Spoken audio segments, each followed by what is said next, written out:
Radio check. Anybody copy? Hello, folks. I'm Alice Kaniklen, and this is episode 4, Eskimo versus Inuit on Coffee and Quack.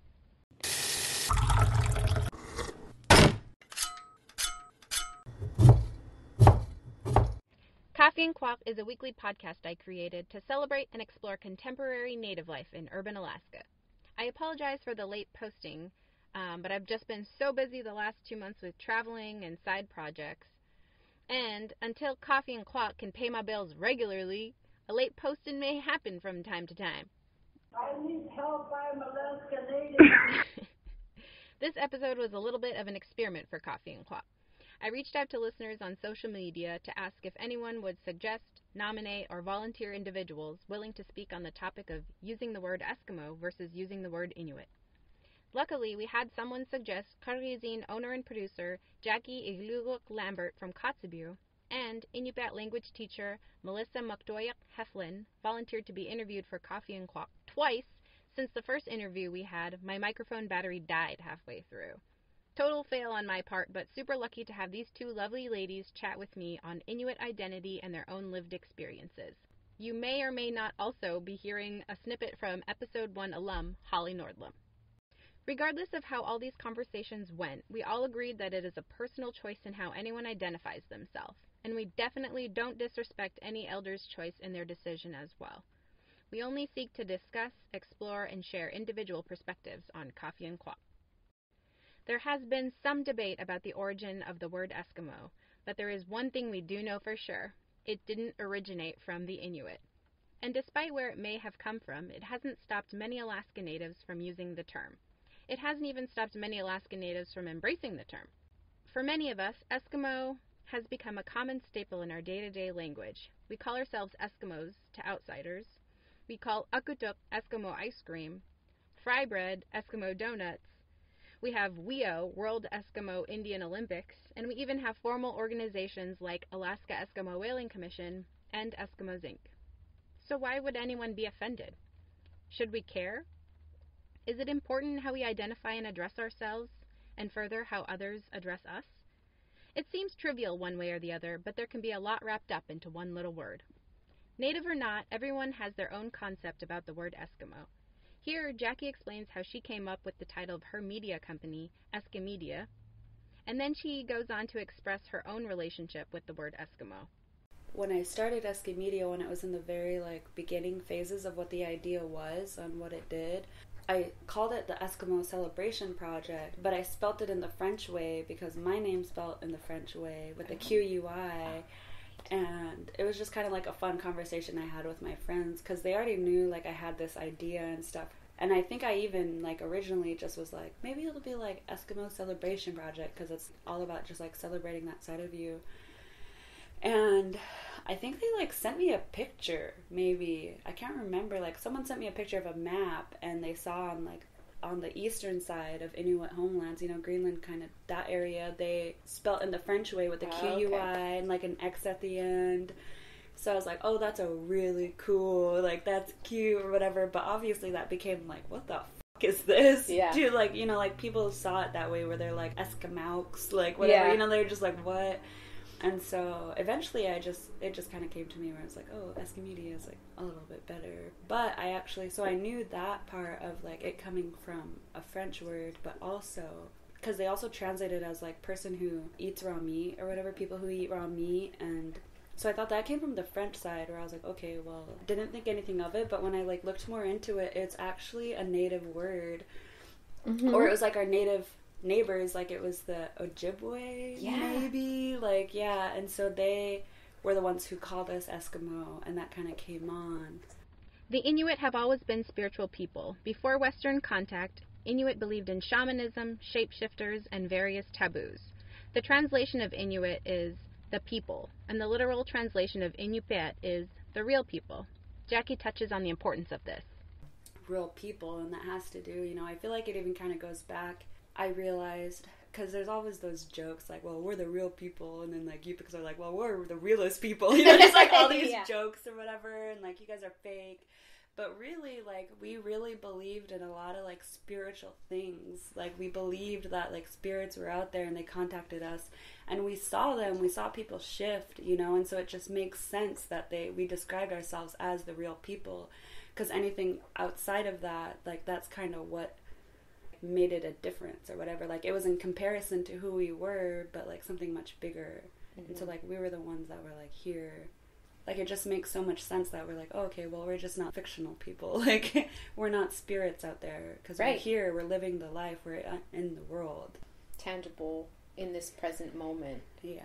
You know, for instance, like an Unakak, but like a shaman, you know, like, they had a different name for that person because they knew he like a shapeshifter. Yeah, and so...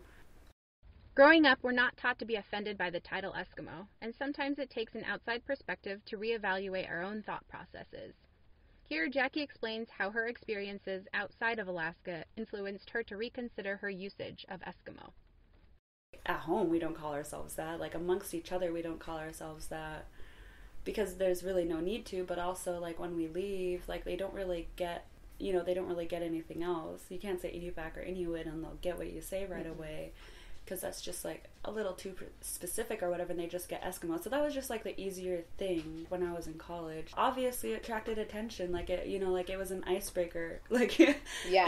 Like, little Eskimo over here, like, breaking the ice. Like, and everyone's eyes, like, wide and, like, oh, you're an Eskimo? I've never met an Eskimo before. Hi. Yeah. And so, like, it's just, like, a hot word, but, like, I definitely realized within that experience of being away that it is... I immediately, you know, I was painting myself into a picture that I didn't want to be painted in by saying I was Eskimo. Not realizing it at the time, you know. Oh, yeah, well, we do have lots of snow. There are polar bears up there. Eventually, I was just like, I'm an Eskimo, but I've never seen a polar bear, never built an igloo in my life. And so they're like, what? I have even met a person before that didn't believe that Eskimos existed. Oh, literally, well, I was with my friend. We went to her hometown in Idaho, in Coeur d'Alene, and we went to her friend's house, and it was like a little party or whatever. They were all hanging out, and she makes a big announcement where she's like, this is Jackie, she's from Alaska, whatever, everybody say hi, because she grew up with them. And so like, hi, and then it was only one guy that kind of like did a double take, and he like noticed that I can look kind of I looked kind of native. Like, he caught on to that and was like, well, are you like native in or whatever? And so I was like, yeah, I'm an Eskimo. And like, for me as like a little 18-year-old that's only been out for a couple months, and it was like, you know, 15, almost 20 people there, you know, like everyone just kind of reacted, but I was a little used to it. But for it to be at that level of people reacting, and then I also realized that they weren't reacting to me necessarily. They were reacting to the other guy. They were looking at him, like, kind of like, ha, ha, ha, or whatever. The guy finally was just like, we've been trying to tell him that you guys exist, that you guys are real. And I was like, literally, I've never expected to experience that kind of thing. Like, I just assumed that everybody knows that we're real because everybody knows what an Eskimo is. Because of the cartoons, the ice cream, like... So I was like, okay, what? I literally pulled out my Nana card and was like explaining what that meant. I was like, well, I don't know how valid this is to you because it's just a card, but... Oh my God. And, so he kind of just thought we were like mermaids or unicorns, where he's like, obviously they're in all these cartoons. And there's this part of the world that kind of sounds like Antarctica, like, you know, and he was just pretty blown away. But I'm just like, how many people out there are following that stereotype? He actually thought we were cartoons, and that's all based off of the stereotype that goes with Eskimo. And it's all about, like, you know, commercializing what it is. And literally, you know, like, it even goes back to just, like, the American public education and what people get when it comes to natives that live here. Even, you know, when you're studying Alaska natives in the state, you still don't get that information. It took me leaving for me to realize that I care so much about these things, because I didn't know that they were so uneducated, because I had grown up just knowing these things in general. And someone even once was like, I was explaining to them like different parts of Alaska and like the native groups. There's like a map in front of us at a coffee shop, and she was like, I just don't get why there's all this land up there and we bought, like, you know, she just had no idea why Alaska was even purchased by America in the first place. Hawaii is definitely, that was also same as Alaska was purchased and made a state for political reasons or whatever, but that's paradise to them. So they're like, well, obviously we're going to make Hawaii a state or whatever in their eyes, where they're like, well, no, Alaska's like a very wild place too, but like, well, that's what they don't get that we have oil up there. They don't get that we have things that resources, like America's needs. Yeah.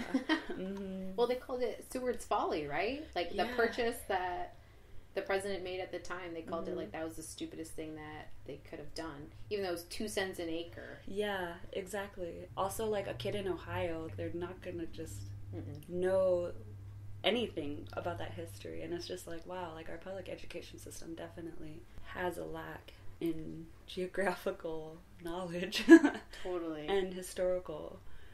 Jackie lived in and attended school in LA for some time. Living there, race is a big thing. You have to carry your race with you everywhere you go, no matter what. And I look enough like so many races that I never know, like, you know, and it was such a hard thing for me to like process and go through. And even my roommate at the time was like, why don't you just pretend, you know? But I was just like, well, you're white, so you're like, it's easier for you to just pretend. Okay, like, yeah, like, you come as like a clear slate, like literally, so you could just be. But there's a lot of value in my identity as an Inuit person, you know? I can't just be like, oh yeah, I'm Asian, or I'm Mexican, or I'm Pacific Islander, like. Anyway, so that's what, you know, I was always stereotyped in the wrong way, and that's what was like really unsettling with me, and all the assumptions made and, you know, comments made or whatever. And so as a way to like make me feel better, my roommate like suggested this game of like going to people, because there were people that I saw where I really thought that they were Alaska Native. I really thought that they were from like Bethel or something, you know, like I stood up like, I don't know if you know Steve Aoki, but I like slapped his back and asked who his parents were, because I didn't know who he was. I didn't know he was a DJ. I just saw him and I was like, that's my cousin from Norvik. Like, I was slapping his back, like, who are your parents? Where are you from? What's your last name? Like, no, I remember that story. Yeah. You know, I saw my people in them too down there. So we'd go to people and we'd be like, hey, are you Eskimo? You know, we'd be like, just to have that conversation. They're like, no, I've never got that. Like, I've never heard that or whatever. You know, it didn't like make a movement or anything for people to just think like, oh yeah, she's probably Alaska Native or she's probably Eskimo. But it was a fun game to play. Just like, tables have turned a little bit. I'm like, you look just like my cousin. So funny. Yeah. No, everyone that I talk to about you, I'm always like thinking about that story. Yeah. Like, she's the realest, man. She's the realest. A surprising fact about like my experience about the Eskimo versus Inuit word is that it was outsiders who had kind of called me out on saying Eskimo. They're the ones who were like, isn't that racist? And it was just this like random white guy my freshman year, like probably like within the first month that I was out at college. And, you know, at that point, you know, the group, they knew that I was Eskimo and stuff. But he was still kind of new in the group, but the story of it, you know, now that I look back on it, he was kind of like stereotyping or just uneducated in general on like the act of what was happening. But he was the one who was like, isn't Eskimo, isn't that racist, or like, isn't that like a bad, yeah. And it's like, he lives in like northern Idaho, so he's close to Canada as well, so he does kind of know that stuff. So he's like, don't you guys call yourself Inuit? And the summer before that, so just a few months before that, I had attended the Inuit Circumpolar Council General Assembly for my second time. And that was the only space that I've ever heard Inuit being used. So I was like, well, we have an Inuit Circumpolar Council. Like, and that was like what I knew about it. He was the one who told me, you know, he's like, well, maybe it's mostly Canada that like is offended by it because blah blah blah or whatever. So I was like, yeah, probably, but like, I'm an Eskimo, whatever. That's like how uneducated I was about it. Like, I had already like attended ICC things at that point. Like, you would think that I'd know a little bit more. But I don't think you're alone in that, because that definitely happened with me too. I was like, people did the same thing. Like, they were scared to say Eskimo, right? Yeah. Some people were, not everyone, but a lot of people that seemed to be more educated, they were like, oh yeah, so what's the correct term? Like, do you call yourself Eskimo? You don't call yourself Inuit? And I was like, we're not Inuit. Yeah. Exactly. You know, and I was like, I've never heard that. Growing up in Barrow, I was never like, Inuit. Exactly. I was like, I'm Inuit back. Yeah. Yeah. That's what I was like, is that what you're Inuit trying back. to say? Like, yeah, at a native